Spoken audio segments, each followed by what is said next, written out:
ညီကိုတို့အားလုံးပဲမင်္ဂလာပါကျွန်တော် extra time ကနေပြီးတော့ကြိုဆိုပါတယ်ညီကိုလေးနော်လက်ရှိမှာတော့ဒါ Arsenal အသင်းနဲ့ Chelsea အသင်းတို့ကခံစစ်ကစားသမားခေါ်ယူမှုနဲ့ပတ်သက်ပြီးတော့အားပြိုင်မှုတွေထပ်မံပြီးတော့ဖြစ်ပေါ်လာဖို့ရှိနေပါတယ်ညီကိုတို့သိတဲ့အတိုင်းပဲ Arsenal အသင်းတောင်းလျှောက်ကြိုးပမ်းနေတဲ့ဝင်ကာပိုင်းအတွက်အဓိကပြစ်မှတ်နေနဲ့ယူရထားတဲ့ Morgan Roger ကို surprise အနေနဲ့ဂျားပြတ်ခုတ်သွားတဲ့ Chelsea ရဲ့အခြေအနေကတော့တော်တော်လေးတော့ Arsenal အသင်းအတွက်ဒါစိတ်တူစရာကောင်းတဲ့ပုံစံမျိုးမြင်ရပါတယ်ဒါအချိန်မှာ Arsenal အသင်းကပြန်လည်ပြီးတော့ဒါကလေးသားရှိတဲ့အနေနဲ့ပေါ့နော် Chelsea အသင်းဒါတောင်းလျှောက်စောင့်ကြည့်အကဲခတ်ပြီးတော့ကြိုးပမ်းနေတဲ့နော်ခက်စစ်မှု Crystal Palace ရဲ့ကစားသမားဒါပြစ်တစ်ရဲ့နောက်ခံလူ La Cruz ကိုခေါ်ယူဖို့အတွက်စတင်ပြီးတော့ကြိုးပမ်းလာတယ်ပြင်းပြင်းထန်ထန် PR ပေးပြီးတော့လှုံ့ဆော်လာတယ်ဆိုတဲ့အခြေအနေတွေကိုကျွန်တော်တို့မြင်တွေ့ထားရပါတယ်။ Arsenal အသင်းကညီကိုတို့သိတဲ့အတိုင်းပဲအစောပိုင်းတော့သူတို့ CB ပိုင်းခေါ်ယူမှုနဲ့ပတ်သက်ပြီးတော့သူတို့မှာအစီအစဉ်မရှိပါဘူး။ဘာလို့လဲဆိုတော့သူတို့မှာ Saliba Gabriel တို့လိုအရေးသွေးရှိတဲ့ player တွေရှိတယ်ပြီးတော့ Mosquera တို့လိုလူငယ် player လေးတွေရှိတယ်ပြီးတော့တခြားသောဒါခံစစ်ကစားသမားတွေလည်းရှိနေသေးတဲ့အတွက်ကြောင့် Arsenal အသင်းဒီ CB position အတွက်ဒါလူအင်အားဖြည့်တင်ဖို့ဆိုတာဒီနေ့နေရာဒီမှာမရှိသလောက်အခြေအနေမျိုးပါသူတို့အဓိကကွဲလဲပိုင်းနဲ့ပတ်သက်ပြီးတော့ဝင်ကာပိုင်းနဲ့ပတ်သက်ပြီးတော့ tight step move ပိုင်းနဲ့ပတ်သက်ပြီးတော့သူတို့ငွေပုံပေးပြီးတော့သုံးဖို့အတွက်အစီအစဉ်ရှိထားပေမဲ့လည်းလက်ရှိဒါ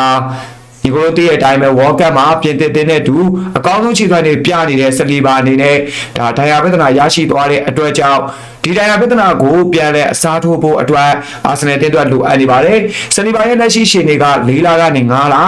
နားရမယ့်အခြေအနေမျိုးပါချက်ကမှုပြန်လဲတေးဆောင်မှုနဲ့ကွင်းထဲကိုပြန်ရောက်လာဖို့ဆိုရင်အနည်းဆုံး6လကနေ9လအထိရှိနိုင်တဲ့အတွက်ကြောင့်ဒါဆလီဘာကိုအာဆင်နယ်တင်းကတရားဒီနီးပါးလုံးလက်လွတ်ရမယ့်အနေအထားမျိုးကိုကြုံတွေ့နေရပါတယ်ဒီအတွက်ကြောင့်ဆလီဘာရဲ့နေရာမှာအာဆင်နယ်တေချာပေါကောင်းမွန်တဲ့လူခေါ်ယူမှုတစ်ခုပြုလုပ်မှာဖြစ်မယ်ပြီးတော့ပရီးမီးယားလိတွေ့ကြုံရှိပရီးမီးယားလိမှာချက်ချင်းအုံတိုင်းကွမ်းဆိုပြီးတော့နေရာယူကစားပေးနိုင်တဲ့ခံစစ်မှုမျိုးမှာဖြစ်မှာဖြစ်ပါတယ်အစောပိုင်းကတော့အာဆင်နယ်တင်းကဒီလက်ရှိအင်္ဂလန်တင်းရဲ့လက်ရွေးစင်ကစားသမားနော်အက်စတိုမီလာတင်းရဲ့နောက်ကလူကစားသမားအန်ဂိုလိုခွန်စာကိုခေါ်ယူဖို့အတွက်သူတို့ရှင်းကပ်နေတာဖြစ်ပါတယ်ဒါပေမဲ့တေချာပြန်တွေးကြည့်မယ်ဆိုရင်ခွန်စာနဲ့လာခရိုစတို့ရဲ့အခြေအနေကတော်တော်လေးကွာဟနေပါတယ်ဘာလို့လဲဆိုတော့ခွန်စာကလက်ရှိမှာအသက်အရွယ်အားဖြင့်ညီကိုတို့တည်းရဲ့အတိုင်းပဲ28နှစ်ရှိပြီဒါအက်စတိုမီလာတင်းနဲ့စာချုပ်က1နှစ်နဲ့17လပဲကျန်တော့တယ်ဆိုတော့ဒီချိန်ဒီမှာခွန်စာရဲ့လက်ရှိ market value ကယူတန်း90ရှိသေးတယ်ဘာကြောင့်လဲအင်္ဂလန်ကစားသမားဖြစ်နေလို့အင်္ဂလန်လက်ရွေးစင်ကစားသမားဖြစ်နေလို့အင်္ဂလန်လက်ရွေးစင်ကစားသမားကိုအင်္ဂလန်အသင်းချင်းအပြောင်းအရွှေ့လုပ်မယ်ဆိုရင်ဒါအနည်းဆုံးဈေးကတော့တခြားသောကစားသမားတွေတက်ဆိုင်ပို့ပေးရတဲ့အတိုင်းအတာတွေမှာရှိတယ်ဒီတက်ရဲ့28 player ကြီးကိုเนาะဒီ player ကြီးကိုတော့ခိုစာကြီးကိုဒါအနည်းဆုံးတော့ပေါင်တန်း90နဲ့50အထက်မှာပေးရနိုင်ဖို့ရှိနေပါတယ်စာချုပ်တက်တဲ့17လဆိုတော့နှစ်နီးပါးလောက်တော့ကြာပါသေးတယ်အက်စတိုမီလာလိုတင်းမျိုးကကစားသမားဆိုတော့လည်းပို့လို့အောင်ဆိုးသေးတာပေါ့ဒီလိုကြောင့်အာဆင်နယ်အသင်းကအသက်အရွယ်25နှစ်ဒါစာချုပ်တက်တဲ့2နှစ်နဲ့17လကြာသေးတယ်ပြည်သစ်တင်းမှာလည်းဒါစလီဘာရဲ့နေရာကိုကောင်းကောင်းနေရာယူပြီးတော့ကစားသွားတဲ့ La Cruz နော်စလီဘာနဲ့ကစားပုံရှင်တူတဲ့ La Cruz ကိုပို့ပြီးတော့သဘောကျကလက်ရှိ Chelsea အသင်းရဲ့ကြိုးပမ်းမှုတွေကြားရတဲ့ဖြတ်ခုတ်ပြီးတော့ပြန်လည်လူယူဖို့အတွက်အာဆင်နယ်အသင်း Chelsea အသင်းနဲ့အားပြိုင်လာတာဖြစ်ပါတယ် Chelsea ကတော့ La Cruz နဲ့ပတ်သက်ပြီးတော့စောပိုင်းကလေးကစိတ်ဝင်စားနေတာပါနော်ဆိုတော့ဒီကိုလိုတည့်တဲ့အတိုင်းပဲရှာလိုဘတ်ကိုချက်စီးတဲ့ကရောင်းဖို့အတွက်ကြိုးစားနေတယ်ရှာလိုဘတ်ကိုရောင်းပြီးတော့ဒီရှာလိုဘတ်ရဲ့နေရာမှာအရေးသွေးရှိခံစစ်မှုတအူးကိုအားဖြည့်ဖို့အတွက်စီစဉ်နေတယ်ချက်စီးတဲ့ရောအာဆင်နယ်တင်းရောကြိုးပမ်းမှုတွေမှာဒါလည်းရှိ Crystal Palace အသင်းဘက်ကသိရှိထားတဲ့အတွက်ကြောင့် Crystal Palace အသင်းဘက်ကလည်းဒီဇာမနဲ့ပတ်သက်ပြီးတော့ရောင်းဖို့အတွက်လမ်းဖွင့်ထားတယ် Crystal Palace အသင်းကဒီဇာမနဲ့ပတ်သက်ပြီးတော့ပေါင်တန်း50 55တန်းလောက်တောင်းဖို့အခြေအနေမျိုးရှိတယ်ဒီအတွက်ကြောင့်ခွန်စာတဲ့စာရင် La Cruz က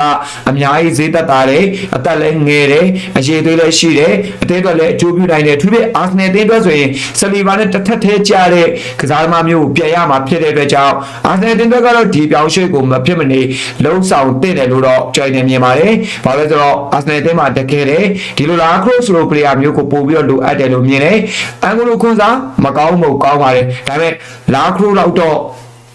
အာဆင်နယ်အသင်းအတွက်အဆင်မပြေနိုင်တော့ဘူးလို့ကြိုင်နေတော့မြင်တာပဲပေါ့နော်ဒါပေမဲ့အာဆင်နယ်အသင်းကတော့လာခရိုစ်ကိုအရင်ဆုံးကြိုးပမ်းမယ်လာခရိုစ်ကိုမရမှသာဒါခွန်စာကိုရအောင်ကြိုးပမ်းတော့မှာဖြစ်ပါတယ်ဒါပေမဲ့အာဆင်နယ်အသင်းကတေချာတစ်ခုကတော့မဖြစ်မနေဒီနေ့ຫນွေမှာဒါခန်းစစ်ကစားမတအူးကိုအလေးထားပြီးတော့ခုံရမယ်သဘောမှရှိလာပါပြီသူတို့ရဲ့ဝင်ကားပိုင်းပြတ်မှတ်တွေကိုယ်လည်းပိုင်းပြတ်မှတ်တွေတိုက်စစ်မှုပိုင်းပြတ်မှတ်တွေကိုခဏမေ့ထားဒီခန်းစစ်ပိုင်းကိုရာသီမစခင်ကတည်းက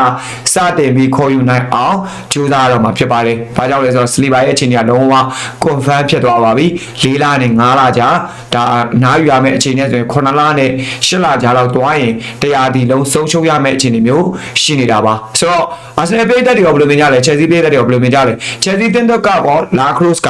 မဖြစ်မနေခေါ်ယူတဲ့ကစားမလားလိုရတဲ့ကစားမလားချက်စီတင်ရယူခေါ်ယူသွားနိုင်မယ်လို့မြင်လားအာဆင်နယ်တင်တော့ကတော့ဒီလာခရိုစ်ကတစ်တော်တဲ့ကစားမလားစလီဘာရဲ့နေရာကိုစလီဘာနီးတူတကယ်ပဲအစားဝဲပေးနိုင်မယ်ပလေယာလို့မြင်မိလားဒါမှမဟုတ်ခွန်စာကိုပဲလွတ်လွတ်ကင်းကင်းဈေးလေးနဲ့ရအောင်ခေါ်ဖို့အတွက်ကြိုးပမ်းတင်တယ်လို့မြင်လားဒါနဲ့ပတ်သက်ပြီးတော့ဒါညီကိုလေးရဲ့ team ရဲ့ share ကချက်လေးတွေကိုကျွန်တော်ရဲ့ comment လက်မှာဝင်ရောက်ပြီးတော့ဆွေးနွေးညှင်းခုပေးကြဖို့အတွက်ပြောချင်ပါတယ်ဗျာနော်